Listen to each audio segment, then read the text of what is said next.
وكفى والصلاة والسلام على النبي المصطفى وعلى آله وصحابته أجمعين. Notre bien-aimé Mohammed sallallahu alayhi wa sallam nous a enseigné la modération, nous a enseigné le juste milieu. Des textes coraniques sont clairs dans ce sens. Le fait de notre bien-aimé Mohammed sallallahu alayhi wa sallam et des compagnons aussi sont clairs dans ce sens. Comment le musulman doit se comporter avec le juste milieu. Tout le monde parle du juste milieu. Mais c'est quoi le juste milieu exactement? Tout simplement ne pas exagérer. Ne pas exagérer. C'est vivre normalement. Nous sommes un corps et un esprit. Il n'y a pas tout simplement un esprit, il y a aussi le corps. Et le corps a ses besoins. Ces besoins qui sont naturels, que Dieu a fait en nous. Et que nous devrons absolument respecter. Et il y a aussi donc l'esprit qu'il faut aussi respecter.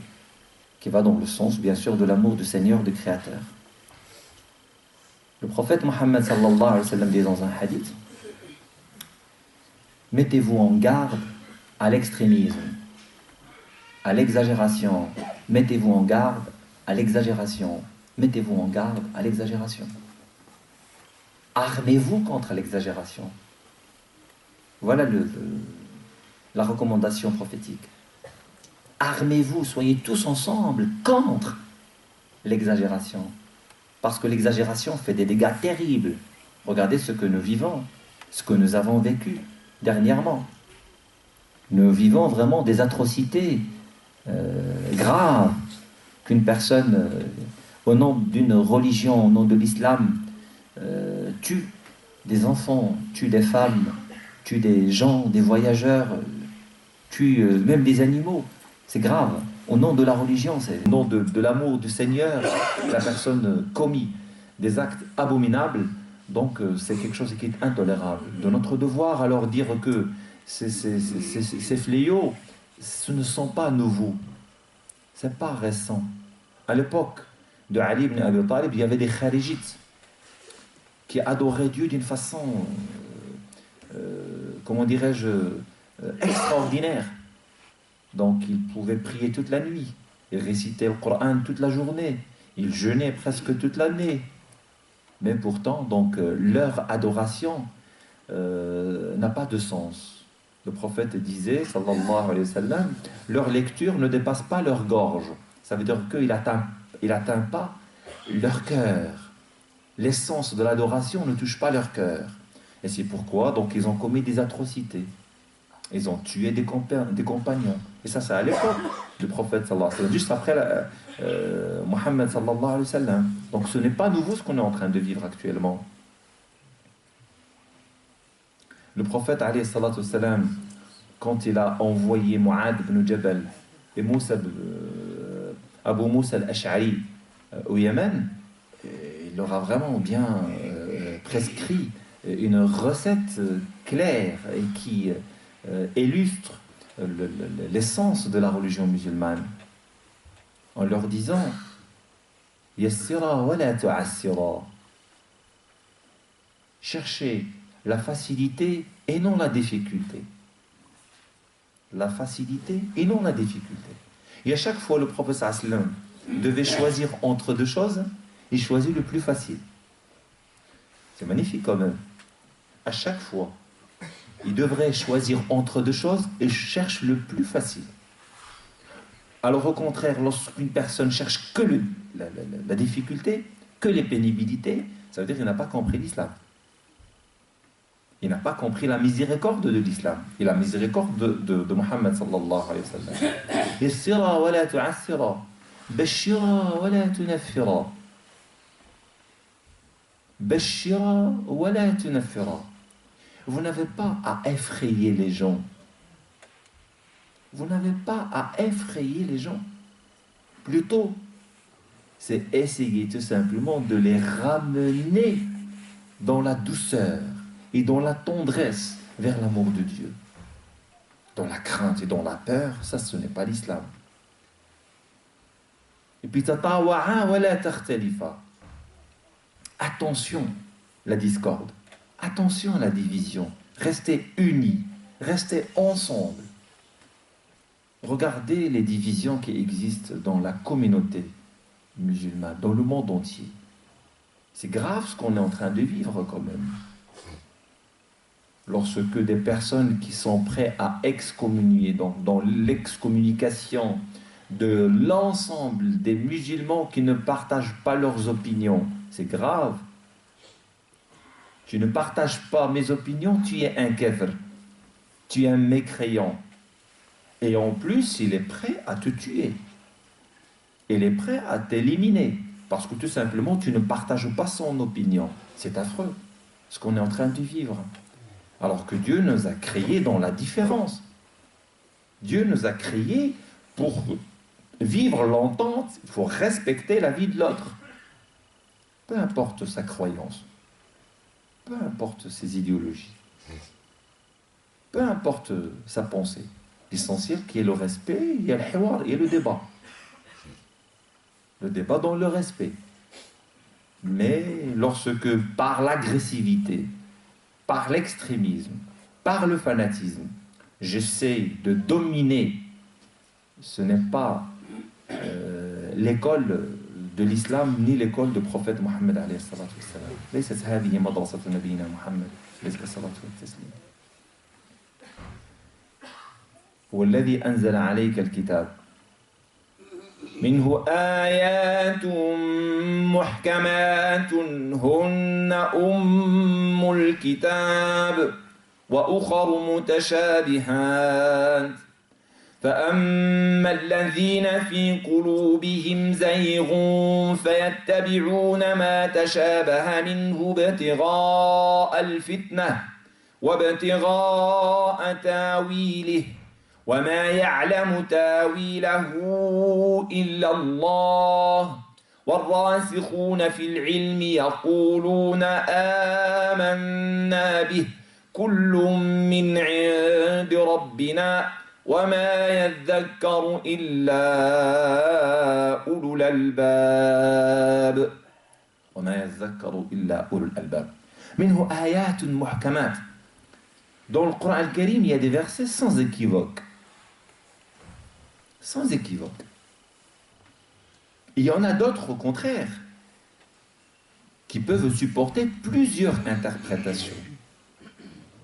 Ah ben, ceux qui ont une forme de maladie dans leur cœur et sont dans l'égarement, dans zayr, eux ils vont dans ces versets qui supportent plusieurs interprétations et ils stagnent. Vous voyez un peu, c'est grave. Ils vont vers les versets à équivoque. Et puis, ils commencent à donner des interprétations et des interprétations pour tout simplement, donc, si je peux dire, que ça soit en compatibilité avec leurs idéologies personnelles. La majorité des musulmans, ils sont dans la tolérance. La majorité des musulmans, ils sont dans le respect. La majorité des musulmans, ils sont dans la douceur et la souplesse. Et une minorité, hélas, qui pourrit vraiment cette douceur, ben sont eux qui sèment la zizanie, qui sèment la discorde, dans le monde et dans la communauté, hélas. Donc, de cela, mes frères et mes sœurs, si j'ai choisi ce thème, parce que nous vivons des difficultés. Et nous laissons d'autres alors accuser l'islam de la violence, accuser le Coran de la violence. Est-ce qu'on a le droit? On n'a pas le droit. Est-ce que le Coran al-Karim c'est un livre de violence? Pas du tout. Pas du tout. Tout simplement, il faut contextualiser. Vous pouvez bien sûr donc trouver des versets par lecture superficielle, littéraliste. Vous allez comprendre que c'est violent. Mais non.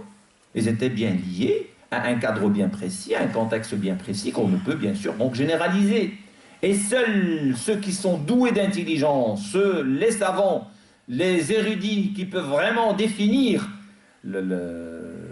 l'utilité de ces versets. Ce n'est pas le jeune homme qui vient de débuter ou qui vient de se convertir à l'islam qui va vraiment donc lui-même placer ces versets dans un contexte bien précis. On peut alors sincèrement faire des dégâts terribles. Donc faites très très attention à ce que je suis en train de dire. Tout à l'heure, j'ai cité donc l'exemple de cette personne qui priait toute la nuit et qui jeûnait tout le temps. Et sa femme n'arrivait plus à supporter le comportement de son mari. D'accord, on va dire, il est dans la piété, elle est dans l'adoration de Dieu. Non, non, non. Tu as une épouse, tu as des enfants, tu as une maman, tu as des parents, tu as des frères, tu as un entourage qu'il faut respecter. Il n'y a pas que la prière. Tu peux adorer Dieu dans le service des autres. Tu peux adorer Dieu dans le travail, tu peux adorer Dieu dans n'importe quel acte que tu commis, pas uniquement dans l'acte rituel, pas uniquement dans cette liturgie qui peut être souvent sec. Donc faites très attention, mes frères, à la forme, la vraie forme de la religion musulmane et à l'essence des principes du chemin de la foi qu'on passe souvent à travers. Lorsque le prophète sallallahu alayhi wa sallam voyageait une fois avec les compagnons et puis il fait appel à l'ensemble des compagnons, venez, venez, rassemblez-vous. C'est incroyable, voilà qu'ils viennent. Et vous savez ce qu'il a fait? Il a tout simplement fait une course avec sa femme, Aïcha. C'est extraordinaire. Pourquoi? Pour que aujourd'hui,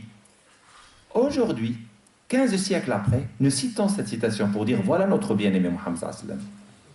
Al-Rasul sallallahu alayhi wa sallam qui faisait la course avec sa femme. Quelque chose qui est normal. Normal. Alors, vous imaginez qu'actuellement, si quelqu'un alors pratique des actes pareils, surtout c'est l'imam, alors donc, pour dire quand même qu'on n'a pas compris, c'est quoi des dînes. Vous savez qu'est-ce que c'est des dînes, Karim?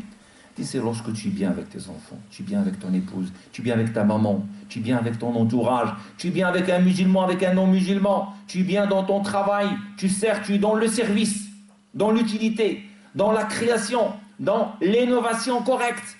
Ah, où est le musulman? Vous êtes un bâtisseur. Vous êtes un bâtisseur, bâtisseur de l'avenir, bâtisseur de la prospérité. Voilà. Quand on entend un jeune musulman radicalisé, c'est le chagrin, c'est la peur, c'est la crainte. Ça, c'est grave. C'est grave. Alors qu'un musulman, c'est la douceur, c'est le respect, c'est la charité, c'est le service. Ben, choisissez. Choisissez. S'il y a des égarements, donc il faut dire, attends, tu es au nom d'une religion en train de commettre cela, tu n'as pas le droit. Tu n'es pas seul. Monsieur, tu appartiens, tu t'appelles Mohamed, tu t'appelles Khalid. Fais attention à ce que tu fais. Tu n'as pas le droit. Et tout le monde doit crier. Tout le monde doit crier dans nos quartiers, dans nos mosquées, dans nos écoles. Vous savez, il y a plus que 500 000 élèves qui viennent chaque dimanche et samedi et mercredi dans les mosquées. C'est énorme, 500 000. C'est énorme, à peu près. On peut vraiment les former, on peut les éduquer, on peut faire de ces jeunes-là vraiment des gens qui créent, qui bâtissent. Voilà, donc c'est quand même un devoir très très fort d'aller vers la modération, d'aller vers le juste milieu et éviter l'extrémisme, l'exagération, parce qu'ils peuvent vraiment nuire à l'existence des musulmans là où ils sont. نسأل الله عز وجل الثبات على دينه.